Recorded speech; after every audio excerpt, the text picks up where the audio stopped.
जय मां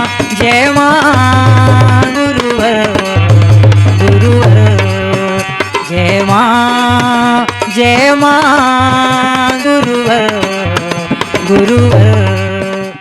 अपने अंदर की शक्तियों को हासिल करके देखो और फिर देखो कैसे जग नहीं बदलता। कौन कहता है दूसरे के जीवन में परिवर्तन नहीं डाला जा सकता? आज एक परिवर्तन की दिशाधारा थी कि आज एक गरीब से गरीब व्यक्ति के अंदर एक चेतना तरंगे कार्य कर रही है। सम्मान के साथ रक्षा कवच डाल के चलता है, माथे पर कुमकुम का तिलक लगा के चलता है, अधर्मियों अन्यायों के सामने घुटने नहीं टेकता, सत्य वक्ता बनता है, पुरुषार्थी बनता है, परोपकारी बनता है, कर्मठता उसके जीवन में समा जाती है। मां की भक्ति का तात्पर्य केवल मां के नाम में केवल बैठे रहना नहीं, आलसी अकर्मण्य बन जाना नहीं। मैंने जिन शक्तियों की बात की उन शक्तियों को लेकर एक चेतनावान कर्म योगी बनना है, शक्ति साधक बनना है। और अगर आप शक्ति साधक बनने में सफल हो गए, एक सच्चे कर्म योगी बन गए, तो निश्चित रूप से जग बदलेगा। मगर उस दिन जिस दिन ठान लोगे कि हमें अनीति अन्याय अधर्म से समझौता नहीं करना, भले हमें लगे कि अगर हमने अनीति अन्याय अधर्म समझौता नहीं किया तो हमारे यहां प्राण जा सकते हैं। मैंने कहा सौभाग्यशाली होगा वह व्यक्ति जिसकी सत्य की रक्षा के लिए सत्य से लड़ते हुए अपने प्राणों को न्यौछावर करना पड़े। वह भी हमारी एक साधना होगी, वह भी हमारी गुरु निष्ठा होगी, वह भी हमारी इष्ट की निष्ठा होगी, वह भी हमारी मां के प्रति एक भक्ति बन जाएगी कि हमने अपने शरीर का त्याग कर दिया है मगर हमने अनीति अन्याय धर्म से समझौता नहीं किया। तुम योगीराज शक्तिपुत्र के शिष्य हो जिसने पूरे विश्व अध्यात्म जगत को साधनात्मक तब्बल की चुनौती दी है, किसी गर्व और घमंड से नहीं। हर फ्यूरो में छत्तीसगढ़ के रायपुर की धरती से भी पुनः चुनौती देता हूं, किसी गर्व घमंड से नहीं। मैं एक किसान परिवार में मेरा जन्म हुआ है, सामान्य सा जीवन जीता हूं, सामान्य सा आहार लेता हूं। यही मेरे दो वस्त्र हैं, गर्मी हो सर्दी हो बरसात हो, 3 से 3.5 घंटे की नींद लेता हूं। मगर मैं उस सत्य को हर मंच से कहने के लिए इसलिए बाध्य हूं कि आज समाज के 99% धर्माचार्य भटक रहे हैं, योगाचार भटक रहे हैं, कथावाचक भटक रहे हैं, धर्मों का ज्ञानी कहने वाले अपने आप को भटक रहे हैं। कोई ध्यान योग की बातें सिखा रहा है, कोई समाधि की बातें सिखा रहा है। एक बार क्यों नहीं आते? इतना बड़ा समाज का पतन होता जा रहा है, एक बार पहले सबसे पहले यह समाज तो पागलों की तरह आपके पीछे चलेगा। मैं उन सभी का आह्वान करता हूं इस छत्तीसगढ़ की रायपुर की धरती से कि एक बार धर्म रक्षा के लिए निश्चित है साधकों के लिए चमत्कार वर्जित होता है, मगर धर्म रक्षा के लिए एक बार एक स्थान पर सभी लोग इकट्ठे होने के लिए तैयार हो जाओ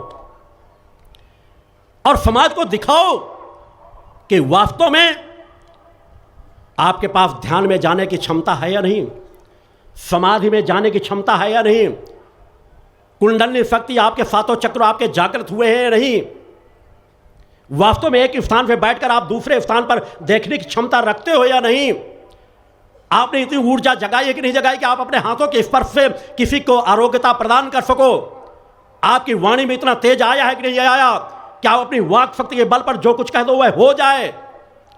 आप इतनी शक्ति आई है नहीं आई, इस प्रकृति को जब जहां चाहो वहां बारिश करा दो, जब जहां चाहो चलती हुई बरसात को रोक दो।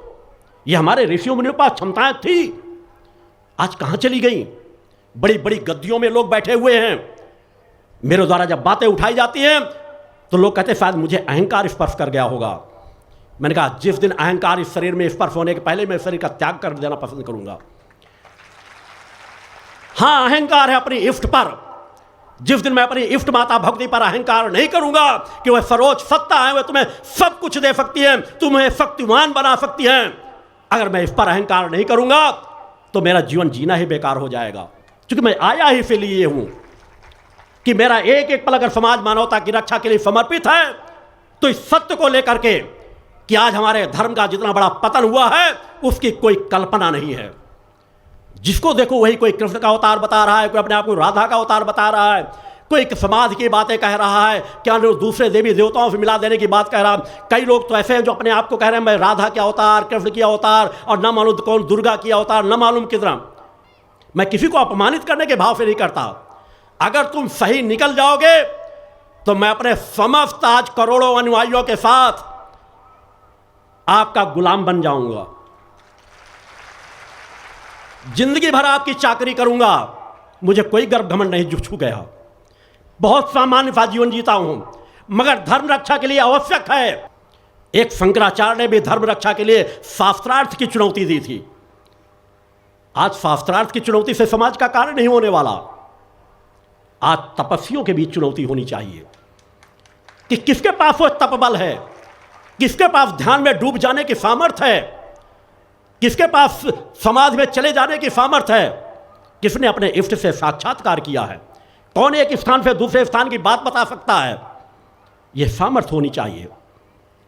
हमें यदि धर्म की रक्षा करना है तो सबसे पहला कार्य होगा अपनी इष्ट पर विश्वास करके शक्ति साधक बनो, तपस्वी बनो, कर्मयोगी बनो, और अपने धर्म में जितने घुन लगे हुए हैं, जितने दीमक लगी हुई हैं, उन दीमकों को साफ भी करना पड़ेगा। यदि धर्म क्षेत्र सजग हो जाए, हैं कुछ चंद लोग बहुत अच्छे विचारक हैं, वो अपने अंदर उनकी जितनी पात्रता होती उतनी कहते हैं, आगे कहते भाई इसके बाद आगे मुझे ज्ञान नहीं, बहुत अच्छी चिंतन देते हैं, विचार देते हैं, संत जिन्हें साधु कहा जा सकता है, जो संत की श्रेणी में उनकी गिणना की जा सकती है। यह धरती कभी धर्म विहीन नहीं रही, धर्मात्माओं से विहीन नहीं रही, साधु संतों से विहीन नहीं रही, मगर उनकी गिनती उंगलियों के पोरों में गिन देने के बराबर है। मगर जो आज बड़े बड़े वैभव से खेल रहे हैं, मेरे द्वारा बार बार कहा जा रहा है, अंदर से शून्य हैं, उस दिशा में ध्यान ही नहीं जा रहा। यह कार्य तो मेरे मानना हमारे शंकराचार्यों का कार्य होना चाहिए। धर्म के शंकराचार्य प्रमुख है, सम्मान से कहता हूं, आह्वान करता हूं कि साईं के पीछे मत भागो। अगर वास्तव में अपने धर्म की रक्षा करना है, या धर्म के अनुयायी पागलों की तरह हिंदू धर्म के पीछे भागेंगे, क्योंकि हिंदू धर्म में जो कुछ समाहित है उसकी कोई कल्पना भी नहीं कर सकता। चाहे शास्त्रों को देखने में लग जाए, चाहे हमारे ऋषियों मुनियों को देखने में लग जाए, और जो वर्तमान में समाज नहीं देख पा रहा कि आज भी हमारे साधकों के पास, साधु संतों के पास, योगियों के पास कोई सामर्थ्य है या नहीं, एक आयोजन करवा लो, एक आयोजन हो जाए। जो धर्म में साईं के द्वारा तो पूजन आराधना में कुछ ज़्यादा गलत नहीं हो रहा, ये मानने वाले हैं, कण कण में भगवान है, कोई पत्थर को मान ले, वो इस्लाम धर्म के थे, मुसलमान थे, मैंने कहा लोग मुसलमान को भगवान रूप में मान करके अगर वो आदर्श थे, साधु थे, संत थे, ऋषित का जीवन जिया, साधुकों का जीवन जिया, उन्हें लोग सिद्ध मानते हैं तो उनको पूजने दीजिए। हमारे धर्म को मानने वाले तो हिंदू भी रहे, मुसलमान भी रहे हैं, जिन्होंने देवी देवताओं का गुणगान किया है। मैं शंकराचार्यों से भी आह्वान करना चाहूँगा, इस काल से ज़्यादा बदतर कोई काल नहीं होगा। मानवता तड़प रही है, कराह रही है, असमर्थ असहायों का सहारा देने वाला कोई नहीं है। लोग नशे मांस की ओर बढ़ते चले जा रहे हैं। एक बार तो धर्म रक्षा के लिए सभी को एकत्रित करो, आयोजन करो, और उसमें कुछ बिंदु ऐसे रखे जा सकते हैं जहां साधक की साधना तपस्या की सामर्थ्य का एहसास हो जाए। विज्ञान के पास ऐसी सामर्थ्य है, उन वैज्ञानिकों को बुलाओ, उन मशीनों को इकट्ठा कराओ, मीडिया के पत्रकारों को इकट्ठा कराओ, बुद्धिजीवी समाज को इकट्ठा कराओ। अनेकों देश के अंदर बड़े बड़े भूखंड हैं जहां 1 लाख, 2 लाख, 10 लाख लोग इकट्ठे हों। आए एक ऐसा धर्म का सम्मेलन हो जो इतिहास बन जाए, और वहां से निकल करके कुछ ऐसा आए जो हमारे भारत भूमि की तरफ पूरे विश्व का ध्यान केंद्रित कर दे कि हां, आज भी भारत में ऐसे साधक हैं, भारत में ऐसे ऋषि हैं जो सब कुछ करने के सामर्थ्य रखते हैं, मगर सामान्य सा जीवन जीते हैं। अलौकिक शक्तियां हैं। एक बार आयोजन करें, बहुत कुछ सारा निकल करके आ जाएगा। नहीं, लोग ठगे जाते रहेंगे, करोड़ों करोड़ों लोग ठगे जाते हैं, और बाद में उनके हाथ, वो उनके कंधों पर पैर रखते हुए कुचलते निकल जाते हैं केवल अपना वैभव बढ़ाने के लिए। फिर कहेंगे मैंने शून्य से शिखर की यात्रा तय कर ली। शून्य से शिखर की यात्रा एक ऋषि योगी की बाहर नहीं होती, अंदर होती है। योगी तो एक बार अगर अपने मंच में बैठ जाए तो जब तक चाहे जैसा बैठ सकता है, मगर कभी भी आप आंकलन करके देखो, इसलिए कि ध्यान बाहर की शक्तियों पर जाता है। क्योंकि इन बिंदुओं पर अगर मैं प्रखरता से नहीं बोलूंगा तो फिर कौन बोलेगा? कटु सत्य बोलना सीखो। इस भाषा के माध्यम में तुम्हें वह भी सिखा रहा हूं। लोग कहते प्री बोलो, अपने अंदर की बुराइयों को देखो, दूसरे की बुराइयां मत कहो। मैं सबसे पहला वो व्यक्ति हूं जो सबसे पहले अपने अंदर की बुराइयों को खोजता हूं और मंच से कहता हूं कि 5 साल का बच्चा भी आकर मेरे सामने कह देगा कि गुरुदेव जी आप में कमी है, आप में बुराई है, मैं निश्चित रूप से उस पर सोचूंगा, विचार करूंगा और कमी होगी तो निश्चित सुधारूंगा। अगर नहीं भी है तो भी उसको और निखारूंगा। मैं सुनना पसंद करता हूं। मैं उन योगियों में ऐसे नहीं हूं। 5 साल का बच्चा भी कह दे उसे सुन लूंगा, मगर कटु सत्य कहना ही पड़ेगा। योगी अगर आत्मा की अमरता को मानता है तो आत्मा की जननी को भी सत्य रूप से स्वीकार करता है। निराकार में अगर सत्य सत्ता नहीं है तो फिर किसकी साधना कर रहे हो? तो हर व्यक्ति को निरंकुश हो जाना चाहिए। अपनी शक्ति सामर्थ्य को बढ़ाओ, चाहे जायज तरीके से चाहे नाजायज तरीके से सुख उपभोग करो। किससे डरते हो? फिर एक कर्मों का लेखा जोखा करने वाली शक्ति बैठी है जो तुम्हारे सोचने, विचार, कार्य करने सबका आंकलन करती है। वह परम सत्ता, और उस परम सत्ता की बात छोड़ो, उस परम सत्ता का अंश जो सूर्य और जुगनू की तुलना करने से भी कम कहा जाएगा, हमारी आत्मा, वह आत्मा आपके एक एक पल का लेखा जोखा करती है। आप अच्छे कर्म कर रहे हो, बुरे कर्म कर रहे हो, आप सोचो कि कोई देवी देवता देख रहे हैं कि नहीं देख रहे हैं, गुरु सत्ता देख रहे हैं कि नहीं देख रही, भगवान देख रहे नहीं देख रहे, तुम्हारी आत्मा देख रही है। तुम जो मन के अंदर सोच भी रहे हो तुम्हारी आत्मा सुन रही है, क्योंकि उसी की ऊर्जा को, उसी के माध्यम के बल पर सोच रहे हो, उसी की बुद्धि पर निर्णय ले रहे हो, उसी के मन पर निर्णय ले रहे हो। और तुम्हारे हर कर्मों का दंड, अच्छे बुरे कर्मों का फल, अच्छा या बुरा फल, तुम्हारी स्वयं की आत्मा देती है। तुमने एक अपराध किया नहीं, आपकी आत्मा अंकित कर देती है कि इस समय पर जाकर इस अपराध का दंड इतने समय पर ऐसा कर्म में मिलेगा। आत्मा बहुत न्यायप्रिय है। उस न्यायप्रिय आत्मा की शरण में आओ, आप प्रखर वक्ता बनोगे, वाक शक्ति आपकी जागृत होगी, आपके अंदर निडरता आएगी। साधक का सबसे पहला धर्म है भौतिक जगत में आते ही कि वह निर्भीक बने, निडर बने, भय का त्याग कर दे। वह चाहे राज सत्ताएं हो, चाहे धर्म सत्ताएं हो, अगर गलत है, गलत के प्रमाण हैं, तो उनको रखने में आप धर्म की रक्षा करने वाले हो।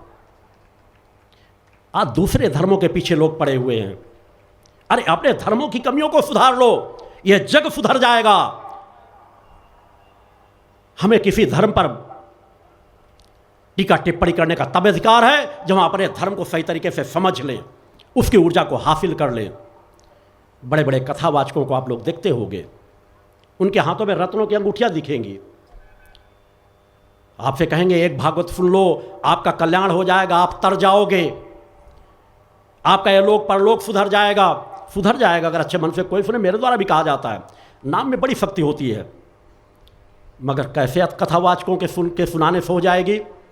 जो स्वतः भयभीत हैं कि कोई ग्रह हमारा बुरा ना कर दे, ग्रहों के आधार पर इस उंगली पर यह अंगूठी, इस उंगली पर कि हमारी कथाएं अच्छे से चलती रहें, हमारा समय का चक्र आएगा। उंगलियां, आप कुछ कथावाचक मेरे टोकने बाद अंगूठियां रखने लगे हैं, मगर फिर भी आप देख लो कि 75% कथावाचक हाथों में रत्नों की अंगूठियां धारण किए होंगे कि हमारा व्यवसाय मंदा ना पड़ जाए, हमारे सुनने वाले लोग कम ना हो जाएं। दूसरों को कहते हो कि भगवान पर इतना विश्वास रखो, तुम अपने भगवान पर क्या इतना विश्वास नहीं है? तुम्हारे गोपाल, तुम्हारे राम, क्या इतने कमजोर उनको तुम समझते हो कि तुम्हें रत्न की अंगूठियों की जरूरत पड़ेगी? अरे अगर किसी ने अपनी इफ्ट को अपने हृदय में बिठा लिया है तो ये रत्न पैर से ठोकर मार देने के बराबर होंगे। अपने हृदय को निर्मल बनाओ, जिस इफ्ट की आराधना करते हो उस इफ्ट के सच्चे भक्त बन जाओ, और फिर देखो तुम्हें किसी रत्नों की जरूरत नहीं पड़ेगी। मैं बार बार कहता हूं, इन संस्थाओं पर कहीं ना कहीं समाज को सोचना पड़ेगा, विरोध के स्वर से नहीं। संस्थाओं के पास शक्ति है, सामर्थ्य है, उसे जनकल्याण में लगाना चाहिए।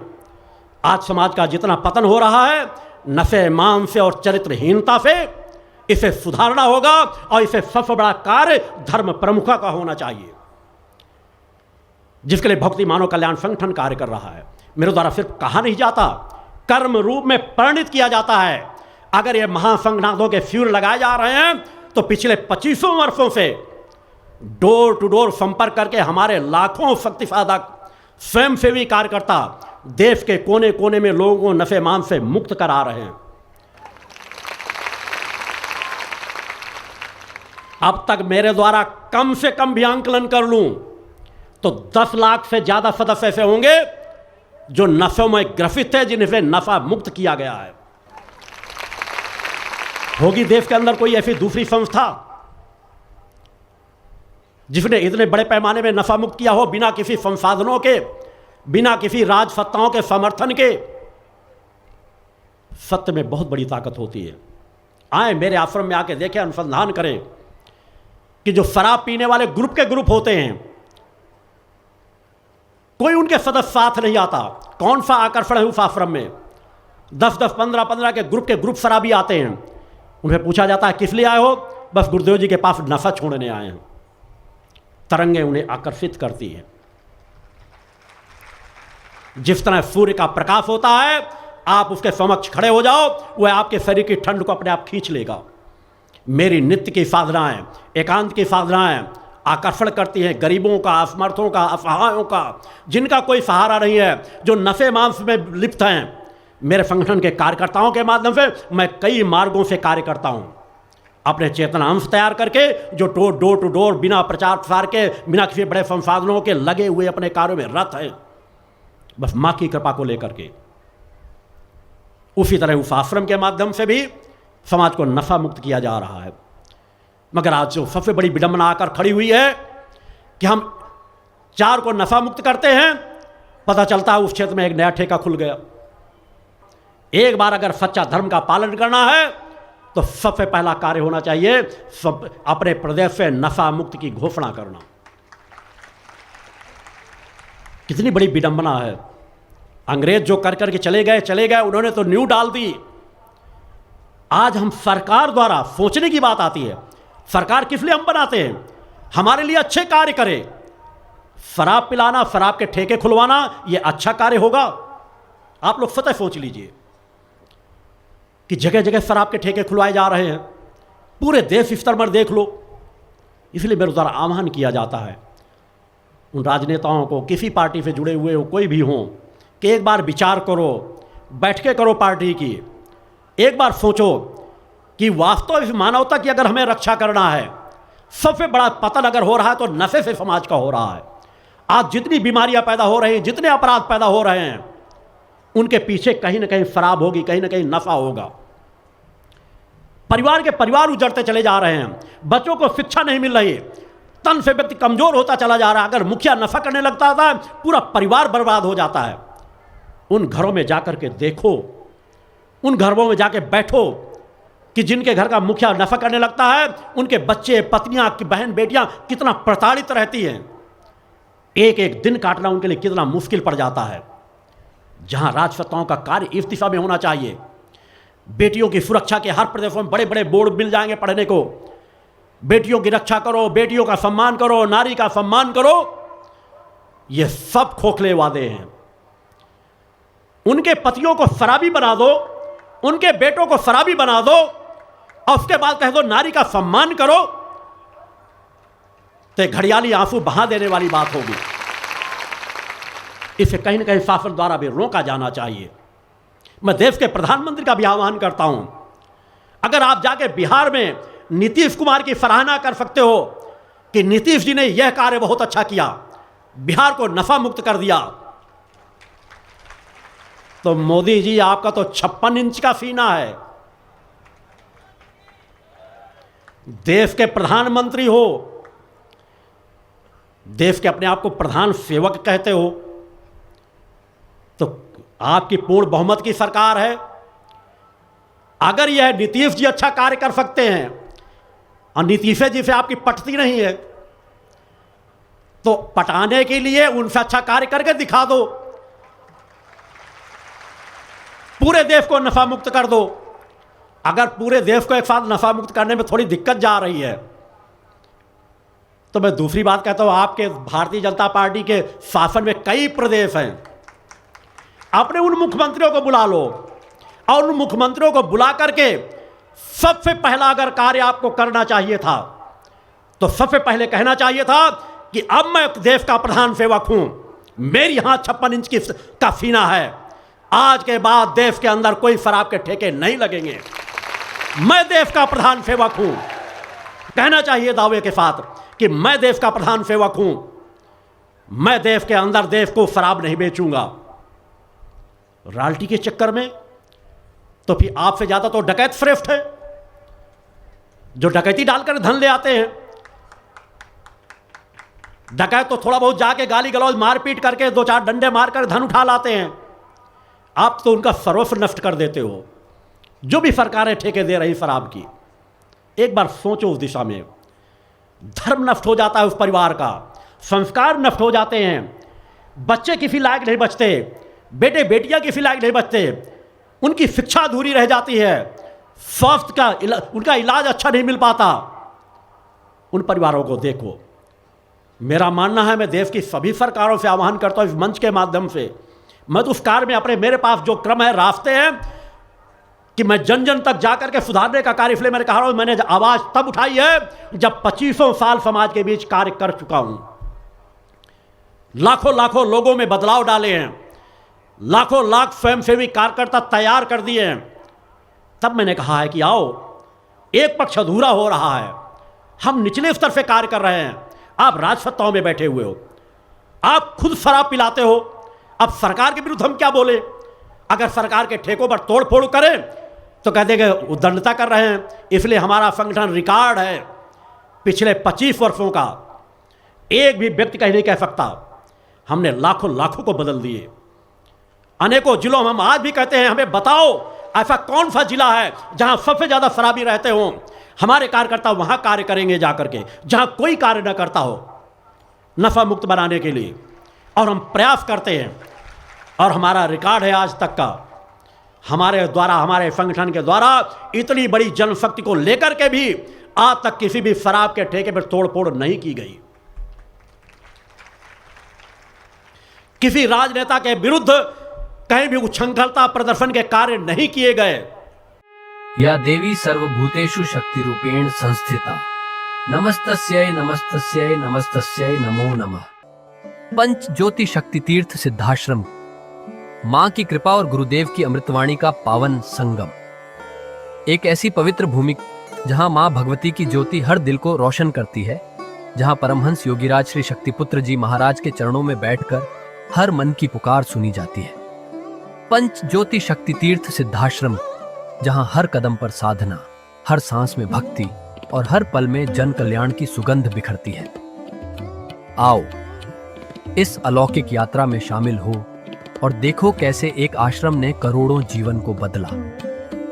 युगवंदनीय धर्म सम्राट, युग चेतना पुरुष सद्गुरुदेव परमहंस योगीराज श्री शक्तिपुत्र जी महाराज के पावन चरणों में कोटि कोटि नमन, वंदन और प्रणाम। उनकी कृपा से एक ऐसी पवित्र स्थली का सृजन हुआ जो तप, योग, ध्यान और साधना का स्वर्णिम केंद्र है। यह है मध्य प्रदेश के शहडोल जिले की ब्योहारी तहसील में बसा पंचज्योति शक्ति तीर्थ सिद्धाश्रम, जिसकी नींव परम पूज्य गुरु वर्श्री ने 23 जनवरी 1997 को रखी। तब से यहाँ माँ भगवती की अखंड ज्योति जल रही है और 15 अप्रैल 1997 से श्री दुर्गा चालीसा का अखंड पाठ अनंत काल तक जन जन के कल्याण के लिए गूंज रहा है। हर सुबह और हर शाम जब सूरज की किरणें और चांद की चांदनी सिद्धाश्रम को चूमती हैं, तब परम पूज्य गुरुदेव जी माता भगवती आदिशक्ति जगत जननी दुर्गा जी सहित सभी देवी देवताओं और सहायक शक्तियों की आरती करते हैं। इस पावन बेला में भक्तों के हृदय मां की भक्ति में डूब जाते हैं। मूल ध्वज साधना मंदिर में भी रोज सुबह शाम होने वाली आरती में भक्तों का समूह उमड़ता है। यहाँ हर मन की पीड़ा मिटती है, हर शरीर को शांति मिलती है और हर आत्मा को सुख, शांति व समृद्धि का आशीर्वाद प्राप्त होता है। परम पूज्य गुरुदेव की कृपा ऐसी कि वे रोज सुबह और शाम भक्तों से निःशुल्क मिलते हैं। माँ के भक्त और गुरुदेव के शिष्य अपने मन की बात उनके चरणों में रखते हैं और बदले में समाधान व आशीर्वाद पाते हैं। अब तक 1 करोड़ से ज्यादा भक्त गुरुदेव से मिलकर उनके मार्गदर्शन से जीवन की राह पा चुके हैं। गुरुदेव की वाणी ऐसी कि सुनते ही मन में संकल्प जागता है। उनके आशीर्वाद से करोड़ों लोग नशे और मांसाहार से मुक्त होकर चरित्रवान और चेतनावान जीवन जी रहे हैं। हर दिन सैकड़ों लोग नशा छोड़ने की प्रेरणा लेने सिद्धाश्रम धाम पहुंचते हैं। पूज्य गुरुदेव के 20 लाख से अधिक दीक्षा प्राप्त शिष्य आज के अधर्म और अन्याय के दौर में भी मां की ज्योति से अपने घरों को आलोकित करते हैं। वे साधनात्मक जीवन जीते हुए आत्म कल्याण और जन कल्याण के पथ पर चल रहे हैं। क्या यह चमत्कार नहीं? सिद्धाश्रम धाम में पिछले 28 वर्षों से मां अन्नपूर्णा भंडारा चल रहा है, जहां सुबह शाम हजारों भक्तों को स्वादिष्ट और पवित्र भोजन मिलता है। और सुनो, यहाँ ठहरने की व्यवस्था भी पूरी तरह निःशुल्क है। क्या ऐसी जगह कहीं और मिलेगी जहां हर सुविधा मां की कृपा से मुफ्त हो? सिद्धाश्रम धाम की पावन सरिता के तट पर बनी त्रिशक्ति गौशाला देखकर भक्तों का मन आनंद से भर जाता है। हर महीने शुक्ल पक्ष की अष्टमी को गौ सेवा समर्पण दिवस मनाया जाता है, जब परम पूज्य गुरुदेव और पूजनीय शक्तिमयी माता जी अपने हाथों से गायों को रोटी खिलाते हैं। यह दृश्य देखकर हर भक्त का हृदय गदगद हो उठता है। गौशाला के पास ही स्वामी श्री राम प्रसाद आश्रम जी महाराज की समाधि मन को शांति देती है, और पास ही दानवीर गुफा स्थल हर किसी को असीम शांति का अनुभव कराता है। हर साल शारदीय नवरात्र में सिद्धाश्रम धाम में शक्ति चेतना जनजागरण शिविर का भव्य आयोजन होता है। लाखों भक्त यहाँ योग, ध्यान और साधना सीखते हैं, गुरुदेव के चेतनात्मक चिंतन को सुनते हैं और मां की अलौकिक आरती का आनंद लेते हैं। मां की कृपा और गुरुदेव का आशीर्वाद पाकर हर भक्त धन्य हो उठता है। 23 जनवरी सिद्धाश्रम स्थापना दिवस एक और पावन अवसर है। इस दिन अखिल भारतीय सिद्धाश्रम दौड़ प्रतियोगिता, योग भारती सामूहिक विवाह और शाम को सुर संध्या व कवि सम्मेलन का आयोजन होता है। क्या मजा है जब भक्ति और संस्कृति का ऐसा संगम देखने को मिलता है। सिद्धाश्रम धाम का जनसंपर्क कार्यालय हर जानकारी का खजाना है। यहाँ से मासिक सिद्धाश्रम पत्रिका और साप्ताहिक संकल्प शक्ति अखबार मिलता है, जिसमें गुरुदेव की ऋषिवाणी और प्रेरक लेख पढ़ने को मिलते हैं। और हाँ, यहाँ माँ के प्रसाद के रूप में शक्ति जल भी निःशुल्क मिलता है। इस शक्ति जल ने करोड़ों लोगों को नशे और बीमारियों से मुक्त कर चेतनात्मक ऊर्जा दी है। क्या यह माँ की कृपा नहीं? जन कल्याण का एक और अनुपम उदाहरण है निःशुल्क वस्त्र सहायता केंद्र, जहां लाखों जरूरतमंदों को कपड़े दिए गए हैं। यह सिलसिला आज भी अनवरत चल रहा है। सिद्धाश्रम धाम में पौधारोपण का भी बड़ा काम होता है।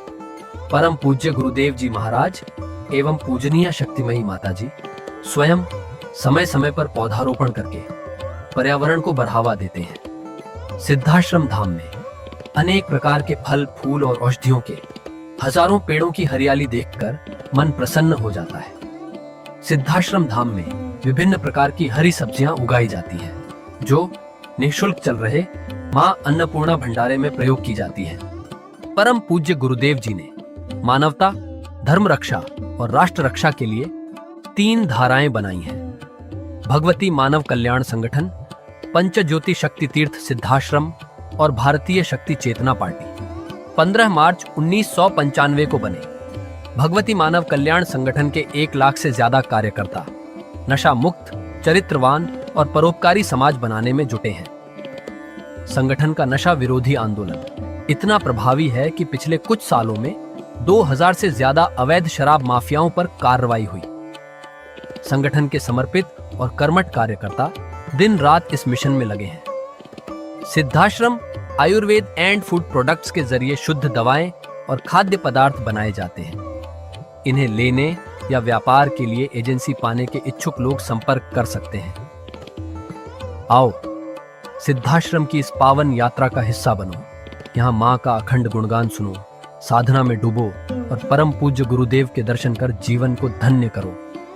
भगवती मानव कल्याण संगठन तुम्हें मानवता, धर्म और राष्ट्र की सेवा में शामिल होने का सादर न्योता देता है।